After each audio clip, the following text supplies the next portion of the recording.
One of our commitments as we try to reform the Zimbabwe economy to clear our areas is really to compensate the former farm owners who lost their farms during the fast-track land reform program.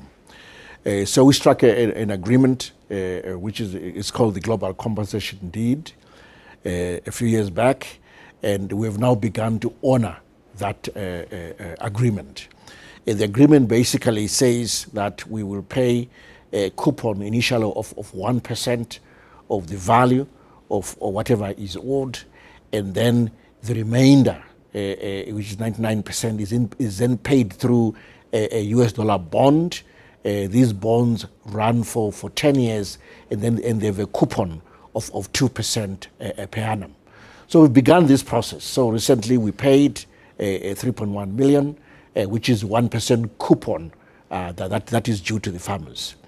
Basically, 378 farmers were covered out of the 740 farmers who had been approved by our land committee for payment. So we're pleased with this development, and farmers have been equally pleased. We've set up a very robust platform and process for verifying these farmers, the bank accounts where they ought to be paid locally. In fact, anywhere in the world, we can pay anywhere in the world, whether they're in Australia, UK, South Africa, or here in Zimbabwe, we're able to reach out to them and pay them. The bonds that we're issuing, these 10-year bonds with a 2% coupon, these bonds carry certain features that make them attractive to the holder. First of all, they don't carry any tax. The payments are completely tax-free.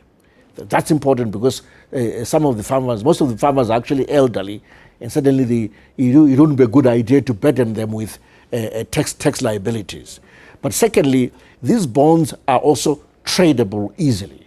That's why we have offered that we'll approach the farmers to place them on the Victoria Falls Stock Exchange for trading. So a farmer can easily trade these in the market, but also they've got also what we call a liquid asset status, which means that they are considered as liquid assets that have immediate value, assets that are as good as cash, And then they also have got what we call prescribed asset status. This is a concept that we use in Zimbabwe here to accord certain assets or securities a special status, which means that pension funds, institutions, investors would then be attracted to these assets. So we've built a lot of features around these bonds to make them attractive to holders, and we hope the farmers will take advantage of these features to get maximum benefit from this compensation asset.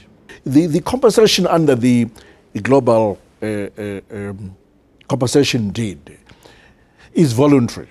Those who wish to be compensated, they can come forward. The track for land compensation of the former farm owners is also, enshrined in our constitution, which is very clear. It says that if you're a paper farmer, you get compensated for both the land and improvements.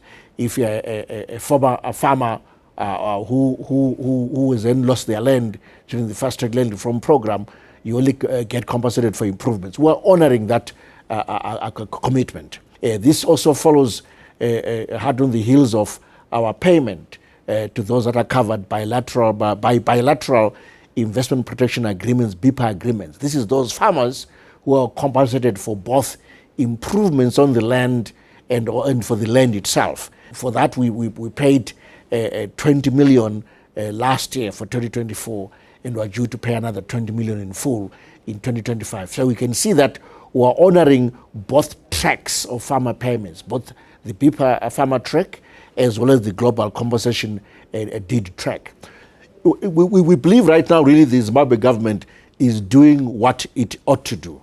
It's meeting its commitments in terms of the reform agenda, in terms of whoever it owes money. We've also been making our commitments in terms of token payments to other creditors, our bilateral partners, our multilateral partners. This is something that we continue to do. So what we're really seeking from our bilateral partners, the other partners, is for their support. Their support in sponsoring Zimbabwe with bridge financing when that time comes for us to want to receive that bridge financing to clear our arrears. We're looking again for champions, more champions out there to champion Zimbabwe's cause within the creditor community and global community. That is needed for any arrears clearance journey and process, and we hope that our partners will be supportive.